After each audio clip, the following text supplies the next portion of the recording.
So this is my first vlog of 2015, so Happy New Year. I decided that as I've had a pretty busy month, I'm going to do a January wrap up. For the first week of January, I was actually in Las Vegas, which was my first time there. It was for work. I did a tiny bit of filming while I was there. I just captured a few bits, so I thought I'd share those with you first.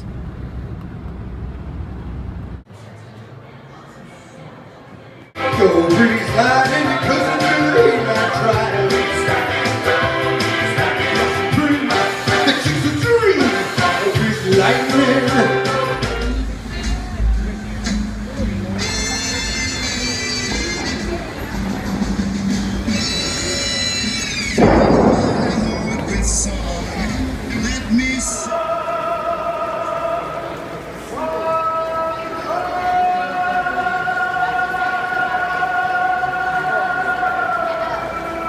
Let me have it. That was my time in Vegas.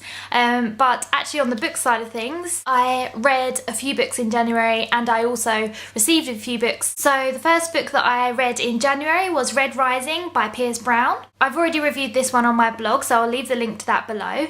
But this is a really brilliant book that I absolutely loved. It's actually an adult book, it's not young adult, but it's dystopian and a little bit sci-fi. It has a sort of element of high fantasy in there. It has the makeup to be a book that's going to appeal to both young adults and adults, although it does have some quite gruesome parts and, you know, a few bits of sexual content and also some swearing. It's set in a future where humans have gone beyond Earth and they've actually gone to other planets, and one of those planets is Mars, and Darrow, the main character in Red Rising, he's actually living underground. He's basically slaving away to make Mars inhabitable for humans, or so he thinks, until very early on in the book it actually turns out that people are already living on Mars. It's his job to go and try and infiltrate the leaders and try and overthrow this horrible hierarchy that's happened.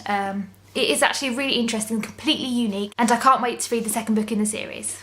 The second book I read in January was The Here and Now by Anne Brashares. What I liked about it is that it's about time travel, but it's about a time traveller who's come back to our time. So they've come back to about 2010 from about 80 years in the future when it's actually kind of post-apocalyptic and there's been a plague. So a group of time travellers come back to 2010 to try and prevent that plague from happening. But there are lots and lots of rules. It's also a bit of a thriller, and right at the end, yeah, there's definitely some really scary bits which I absolutely love. I've already reviewed this one, so you can read the review of it on my blog, which I'll leave the link to below. The third book that I read in January was Vendetta by Kathryn Doyle. This is another thriller, but it's kind of like Romeo and Juliet.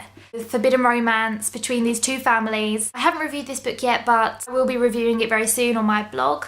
But I will say that even though I absolutely love this book and I think I'll give it 4 stars, there were some elements to it that I thought were quite frustrating. For example, a lot of the twists, I saw them coming from a mile away, and for me that kind of ruins the book because you really want the twist to shock you, and that didn't really happen here. But it's a UK YA and the romance in it is fantastic, although actually I think I'm rooting for a different person to the person I'm supposed to be rooting for. I hope I'm not the only one that thinks that, because otherwise maybe I'm going a bit mad. What I'm reading right now, and will finish in February now, is this book called Juvie by Steve Watkins, and so far I'm really enjoying it. I'm only up to page 80. So far it seems like a really good contemporary novel. It seems really realistic and gritty. It's about a girl who goes to juvie for her sister's crime. I don't quite know the full story yet, but so far I feel like it's given me a really good insight into what life at juvie is like. I will be reviewing that on my blog as well, so look out for that in February. So I got sent 4 books this month.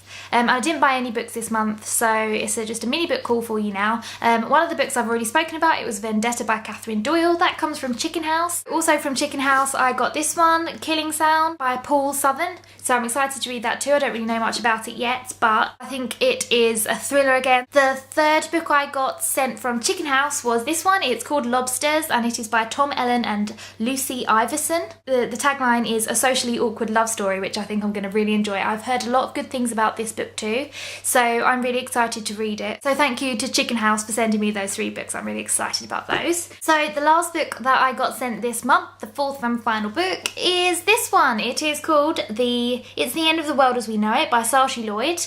And I'm really excited to read this one. It is not my usual cup of tea, but it is futuristic sci-fi comedy type book, which I think sounds absolutely hilarious. I'm hoping, once I've read this, I will do my usual review, but I'm also hoping to do an interview with the author and also perhaps a giveaway too. So keep an eye out for that on the blog, because you might have a chance to win a copy for yourself. There's just one last thing I wanted to talk about, something that I am so excited about, and it is that I read and reviewed The Rain by Virginia Bergen. I absolutely loved the book. It's completely unlike anything I've ever read before, post-apocalyptic, but it is really funny and also absolutely horrifying at the same time.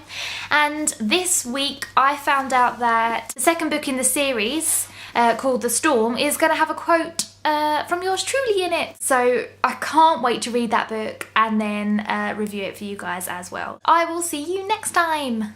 Bye.